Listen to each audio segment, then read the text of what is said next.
हरियाणा के नूह में एक बस हादसा हुआ।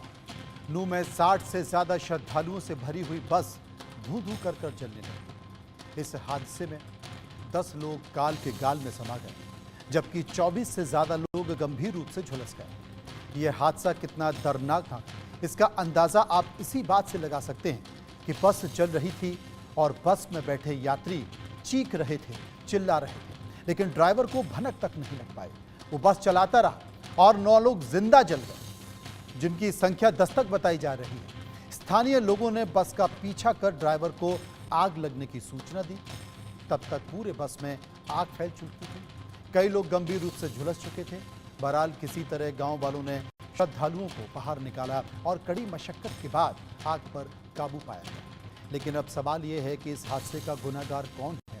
आखिर बस में यात्रियों की सुरक्षा के इंतजाम क्यों नहीं थे? आज इसी मुद्दे पर हम चर्चा करेंगे, जनता की राय भी लेंगे। लेकिन सबसे पहले इस हादसे से जुड़ी हुई एक रिपोर्ट हमने तैयार की है, उस रिपोर्ट को देखिए। ध्यान से देखें इन तस्वीर को। ये चलती हुई बस हरियाणा के नूह की है और इस धधकती हुई आग ने 8 जिंदगियों को अपनी आगोश में ले लिया। आग इतनी भयंकर थी कि देखते ही देखते पूरी बस जलकर राख हो गई। इस हादसे में बस में सवार 8 लोग जिंदा जल गए, जबकि 20 से ज्यादा यात्री पूरी तरह से झुलस गए, जिन्हें इलाज के लिए अलग अलग अस्पतालों में भर्ती कराया गया है। घटना नूह जिले के कुंडली मानेसर पलवल एक्सप्रेस वे की है। बस में हरियाणा और पंजाब के 60 लोग मथुरा वृंदावन से लौट रहे थे। तभी रात के लगभग 1:30 बजे चलती बस में अचानक आग लग गई, लेकिन इस बात से बेखबर यात्री और ड्राइवर अपनी धुन में चले जा रहे थे। आसपास के लोगों ने बस में आग लगी देखी तो उसे रोकने की कोशिश करने लगे। ड्राइवर को खूब आवाज लगाई, लेकिन वो बिना ध्यान दिए बस चलाता रहा और आग बढ़ती रही। सूचना के बाद मौके पर पहुंची फायर ब्रिगेड ने कड़ी मशक्कत के बाद आग पर किसी तरह काबू पाया, लेकिन तब तक आग ने 8 जिंदगियों को निगल लिया था। वहीं इस घटना पर नूह विधायक आफताब अहमद ने भी इस घटना पर दुख जताया है। बहुत ही दर्दनाक, बहुत ही दुखद और हृदय विदायक घटना है। 9 या 10 के करीब श्रद्धालु जो जलंधर पंजाब के रहने वाले हैं और मथुरा वृंदावन से कल रात 11 बजे के करीब वहां से चले और रात 2 बजे धुलावट टोल के पास वहां गाड़ी में कहते हैं आग लगी।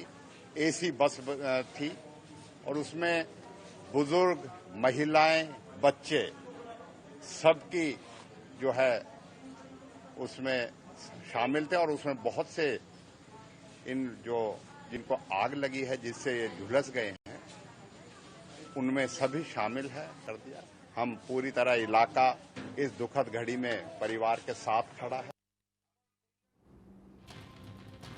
देश में यह पहली घटना नहीं है। देश के कई इलाकों में इस तरह की बड़ी घटना हुई है, जिनमें चलती बस में या बस के एक्सीडेंट में लोग मर गए, जल गए। बावजूद इसके कई सारी एडवाइजरी जारी होती हैं और कुछ होता नहीं है। फिर घटनाएं घटती जाती हैं और इस तरह के हादसे होते रहते हैं। कई सारे सवाल हैं जो लोगों के जहन में है, मेरे जहन में है। वो सवाल हमने लोगों से पूछे और उन लोगों की राय भी जानने की कोशिश की। वो सवाल इस वक्त आपके टीवी स्क्रीन पर। चलती बसों में आग हादसे का कसूरवार आप किसे मानते हैं?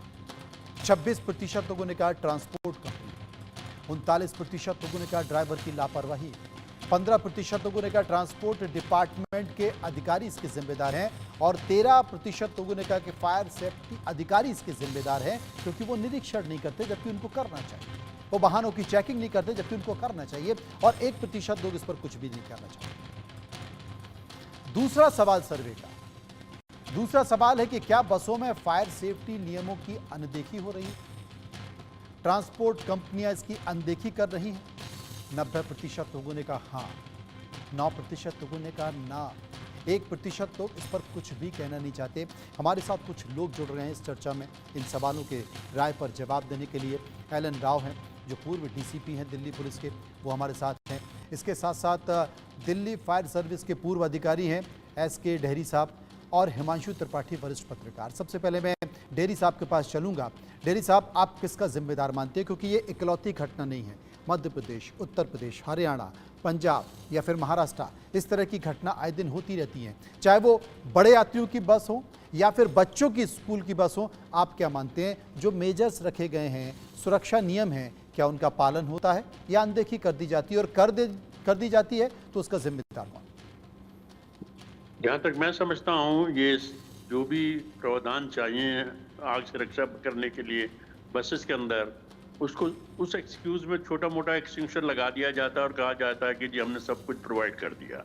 जबकि जब हादसा होता है तो वो छोटा एक्सटिंग्विशर या तो काम नहीं करता, और अगर काम करता भी तो इतना सफिशिएंट नहीं होता कि आग वे काबू पा सके। जब एयर कंडीशन बसेस होती हैं तो सारी तरीके से हवा से बंद होती है, बाहर की हवा अंदर नहीं आती, अंदर की हवा बाहर नहीं जाती, और इलेक्ट्रिकल वायरिंग सारे में इस तरीके से की होती है कि जरा सा शॉर्ट सर्किट किसी भी जगह हो जाए तो आग लग सकती है। और जैसी ये दुर्घटना हुई उससे ऐसा लगते हैं कि जैसे बिजली की वजह से अंदर कहीं आग लग गई एयर कंडीशनिंग की वजह से, और ड्राइवर साहब को पता ही नहीं पड़ा और लोग उसके पीछे भागे भागे जा रहे हैं, उसको कह रहे हैं कि आपकी बस में आग लगी है, रुकिए भाई, आग बुझानी है। और तीसरी चीज इसमें ये होती है कि जब आग लगती है हाईवे के ऊपर तो कोई फायर ब्रिगेड वहाँ दरवाजे पे तो खड़ा नहीं होता है, कभी 50 मील दूर होगा, कभी 100 मील दूर होगा, फिर जब वो आएगा जब तक सब कुछ जल जुला के राख होता है, और इसी वजह से लोग ज्यादातर मर जाते हैं। क्योंकि एयर कंडीशन बस में मरने के चांसेस ज्यादा ब्राइट इसलिए हो जाते हैं क्योंकि बस सब तरफ से बंद होती है, और जो धुआं होता है वो पहले 3 और 5 मिनट के अंदर ही लोगों को ओवर पावर कर लेता है और लोग उसमें उसी में जल के मर जाते हैं। ये बड़ी बात है। जी जी, सर्वे के 2 और सवाल हैं, वो भी ले लेते हैं। सर्वे के सवाल है कि बस आग हादसे में मौत के मामले में गैर इरादतन हत्या का मुकदमा चलना चाहिए। 87% लोगों ने कहा हाँ चलना चाहिए, 11% लोगों ने कहा नहीं चलना चाहिए, और 2% लोग उस पर कुछ भी कहना नहीं चाहते थे। सर्वे का एक और सवाल, वो भी हम ले लेते हैं, उस पर भी चर्चा कर लेते हैं। बस आग हादसों में रेस्क्यू ऑपरेशन के लिए सबसे बड़ी बाधा क्या है? 12% लोग फुल एसी बस, 20% लोग मानते हैं सेंट्रल लॉक सिस्टम, 8% लोग मानते हैं डबल डेकर स्लीपिंग बर्थ, और 40% लोग मानते हैं कि नॉन ऑपरेशनल इमरजेंसी गेट। 20% लोग इनमें से किसी भी विकल्प को चुनना नहीं चाहते थे। हमारे साथ राव साहब मौजूद हैं।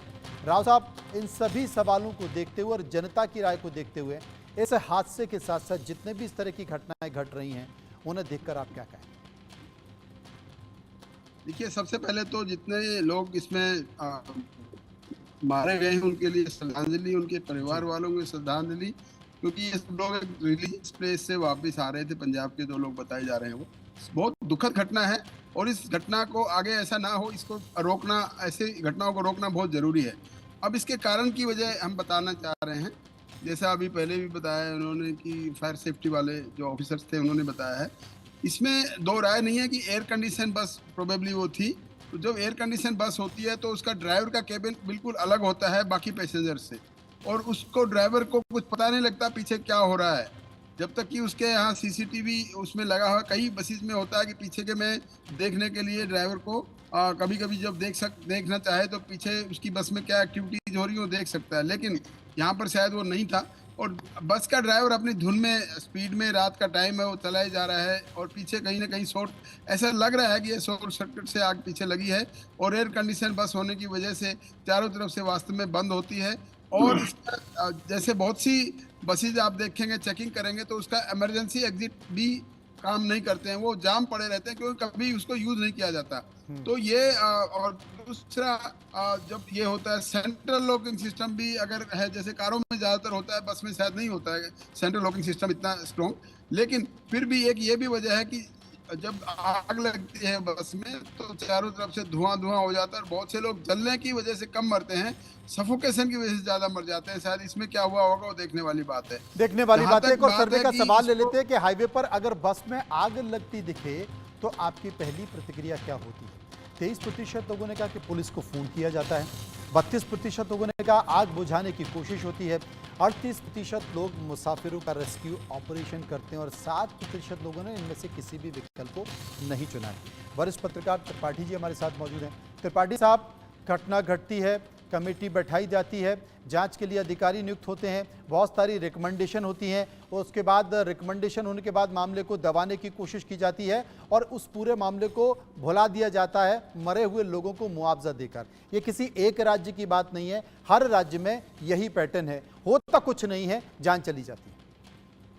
बिल्कुल, इसमें गौर करने वाली बात है कि इस घटना के कुछ घंटों पहले मध्य प्रदेश में भी एक घटना इसी तरह हुई। जी। हालांकि वहां किसी जान माल की क्षति नहीं हुई, लेकिन आप देखिए 27 जनवरी 2022 को सड़क एवं राजमार्ग मंत्रालय ने एक अधिसूचना जारी की थी जिसमें साफ साफ लिखा था कि जो फायर सेफ्टी सिस्टम इंजन में लगाया जाता वही सिस्टम हर सीट पर लगाया जाए, ताकि अगर पीछे कोई घटना हो तो अलार्म बज जाए और सब अलर्ट हो जाए। क्या इसका पालन हुआ? इसको देखने वाले आखिर कहाँ है?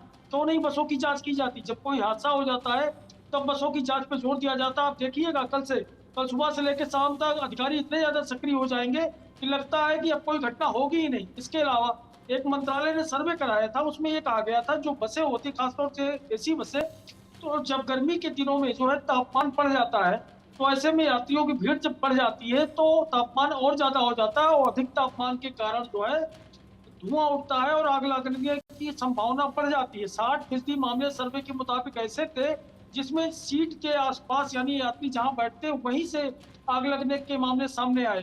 तो इसके बाद एक बात ये आई थी सामने, आदेश जारी किया गया था कि बस कंपनियां जो है वो बूथ सिस्टम डेवलप करें और ये बूथ सिस्टम जब टेम्परेचर ज्यादा हो जाए तो बूथें इस तरह वहां आए बस में कि टेम्परेचर कम हो जाए ताकि इस तरह के हादसे न हो।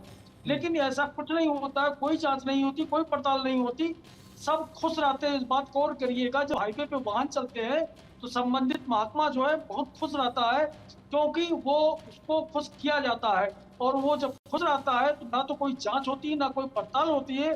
जब हादसे होते हैं और बड़े बड़े अफसर जब बिल्कुल आपने थोड़ा सही कहा और ये दुर्भाग्य की तब बात है कि एक्टिव हो देश जाते के जो सड़क परिवहन मंत्री हैं नितिन गडकरी, वो खुद कह चुके हैं कि परिवहन विभाग मतलब चंबल के डाकू का विभाग, वहां पर भी इतनी डकैती नहीं होती जितनी डकैती इस विभाग में होती है। अब इसके बावजूद भी अगर हालत नहीं सुधर रहे हैं और चीजें नहीं सुधर रही तो फिर क्या कहा जाए।